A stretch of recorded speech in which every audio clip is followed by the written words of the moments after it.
यहाँ बैठ। आज श्याम सुंदर पूरी उमंग में है। वन में आते ही उसने बड़े भाई के लिए एक ऊंची शिखा अपने पटुके से झाड़कर स्वच्छ कर दी है और ढेर से पुष्प बिछा दिए हैं उस पर।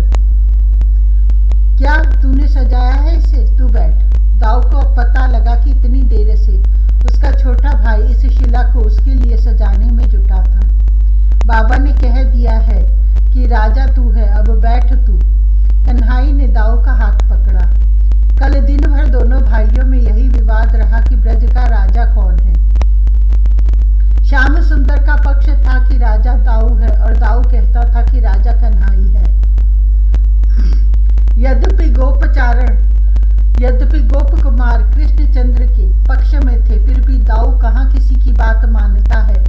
गोचारण से लौटने पर घर में जाने के बदले श्याम सीधे बाबा के पास गया और उनका हाथ पकड़कर पूछने लगा, बाबा अपने ब्रज का राजा तो यह दाऊ दादा है ना? हाँ हाँ, तेरा दादा तो जन्म से ही राजा है। हम सबका पूरे ब्रज का यही राजा है, बाबा ने हंसते हुए कहा। यह कन्हाई राजा है बाबा। दाऊ ने भी बाबा का हाथ पकड़ा। निर्णय बदला नहीं, श्याम की विजय हो चुकी थी। बाबा ने स्नेह से पुचकारते हुए कहा, राजा तो बड़ा भाई होता है, छोटा भाई तो युवराज होता है। कृष्ण ब्रज का युवराज है। कृष्ण तो है ही ब्रज का नित्य युवराज, किंतु युवराज क्या होता है यह समझने का अवकाश उस समय कृष्ण को नहीं था। वह विजयी हो चुका था। उसका दादा ब्रज का राजा है। बड़ी उमंग से मैया से, रोहिणी से और जो कोई मिला उससे उसने यह मंगल समाचार दौड़ दौड़ कर सुनाया। समर्थन किया, एक ने भी तो विरोध नहीं किया।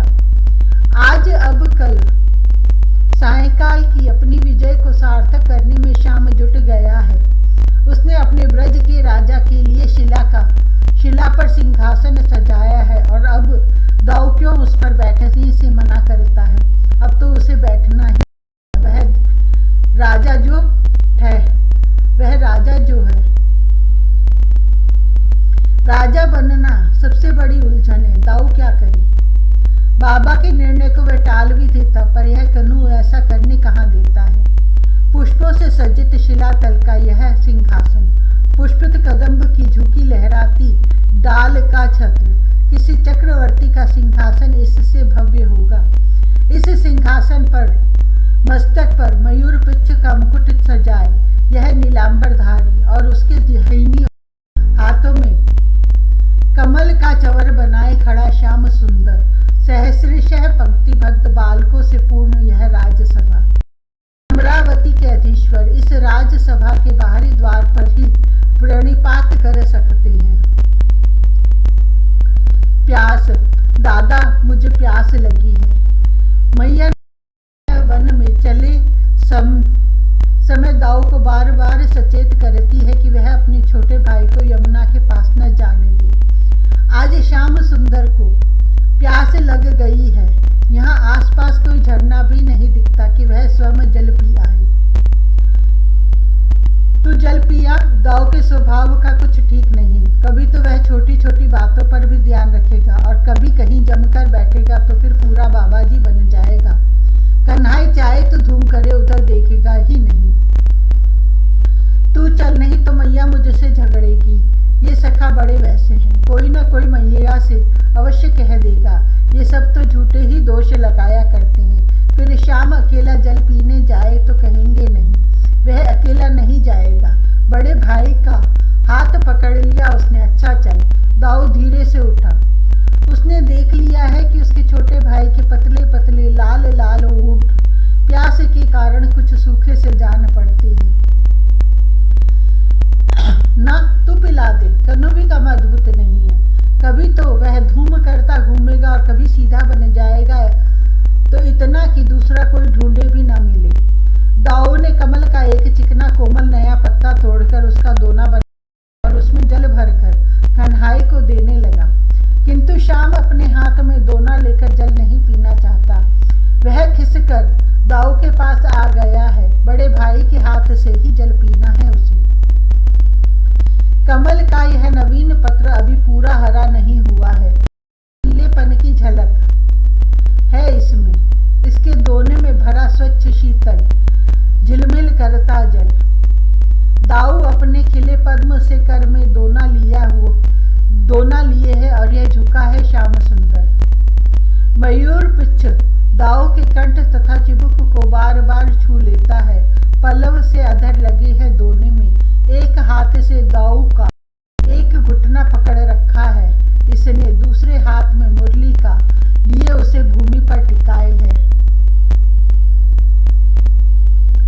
तेरी प्यास गई नहीं? कितना प्यासा था यह सुकुमार। 2-3 दोने जल पी चुका। दाऊ बार बार दोने को भरता है, लेकिन अब यह नटखट जल कहाँ पी रहा है। इसने तो दोने से मुख लगा रखा है और चिबुक के पास जल गिराता जा रहा है। और दाऊ हंस रहा है और नेत्र तथा भुहों से और की स्वीकृति देकर नेत्रों से ही यह भी हंस रहा है। बार बार नेत्र ऊपर करके बड़े भाई की ओर देखता है। घुटने और पीतांबर भीग रहे हैं। जल धीरे धीरे गिर रहा है मुख के पास से। भला ऐसी प्यास काहे को बुझेगी? यह अद्भुत प्यास। अब बस दाऊ ने हाथ रोकना चाहा। एक और शाम के इस अनुरोध की जो शोभा है अद्भुत है वह, और एक और दोना जल पीकर उसका बस। कितनी तृप्ति, कितना आनंद, कितना माधुर्य है इस बस की स्मृति में। दाऊ अपने पटुके से मुख पोंछ रहा है इसका। फल संचय। दादा मैं आम खाऊंगा, देखना इस वृक्ष में कैसे लाल लाल आम है। कन्हाई जब बहुत प्रसन्न होता है तब इस प्रकार आकर बैठकर किसी वस्तु की मांग करता है।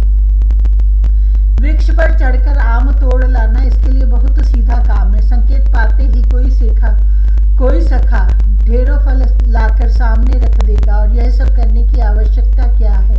वृक्ष के नीचे जाकर यह अपना लाल हाथ फैलाए तो फल स्वतः छू पड़ेगा, किंतु आज तो अग्रज से लेकर फल खाने हैं इसे।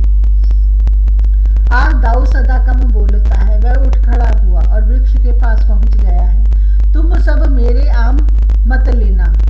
कृष्णचंद्र ने अभी से पटुका फेंट में कस लिया है। ये सब सखा दौड़ आए हैं वहां। ये बड़े चंचल हैं। कन्हाई इन्हें अपने फल नहीं छूने देगा। तू रोकता क्यों है? सबको खा लेने दे। दाऊ हंसा। दादा ये सब अच्छे आम ले लेंगे, मेरे लिए छोटे छोटे खट्टे फल छोड़ देंगे। मैं अपने आप सबको बांट दूंगा। कोई गड़बड़ करे यह ब्रज राजकुमार को कैसे सहन हो। वैसे वे स्वयं सबसे अधिक गड़बड़ कर लेते हैं, यह दूसरी बात। अच्छा तुम सब वृक्ष के नीचे से हट जाओ, दूर। दाऊ वृक्ष पर चढ़ने से रहा, वह तो तने को नीचे से पकड़कर पूरे वृक्ष को एक साथ झकझोर देगा। कन्नू अभी नहीं, रह नीचे मत आ। दाऊ ने पीछे मुड़कर देखा। भाई फल उठाने को उत्सुक हो रहा है। अभी भदाभद फल गिर रहे हैं, उसे नीचे नहीं आना चाहिए। कोई मेरे फल छुएगा तो? हाँ। श्याम सुंदर बार बार लपक कर पास के फलों को उठा लेता है। वह एक छोटी ढेरी बना चुका है। दूसरे सब सखा चुपचाप खड़े हैं 10-5 को छोड़कर। किया क्या जाए। तोक तथा उसके समान नन्हे सखाओं को कन्हाई रोकने की बात ही कह सकता है। उनसे झगड़ा नहीं किया जा सकता। बस दादा बस।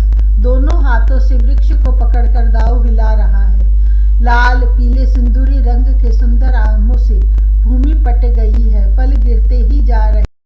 श्याम सुंदर अब इन फलों को एकत्र करने के लिए उत्सुक है। ये नन्हे सखा मना करने से मानने वाले हैं नहीं, अतः शीघ्रता करनी है उसे। तू सबको फल एकत्र कर लेने दे, सब तेरी ढेरी पर ही एकत्र करेंगे। दाऊ वृक्ष से नितंब भाग ठिकाए खड़ा हो गया है और देख रहा है दौड़ते झुकते पटुके में जल्दी जल्दी फल समेट कर ढेरी पर एकत्र करते अपने छोटे भाई को। नहीं दादा, ये सब मेरे फल ले लेंगे और फिर मुझसे लड़ेंगे। कन्हाई उमंग में है बार बार भाई की ओर देखकर कि उसके दादा ने कितने फल गिरा दिए हैं। संचय करेगा, सबका अकेले एकत्र करके बांटेगा। घिर आती है मुख पर अलके और लगा है वह एकत्र करने।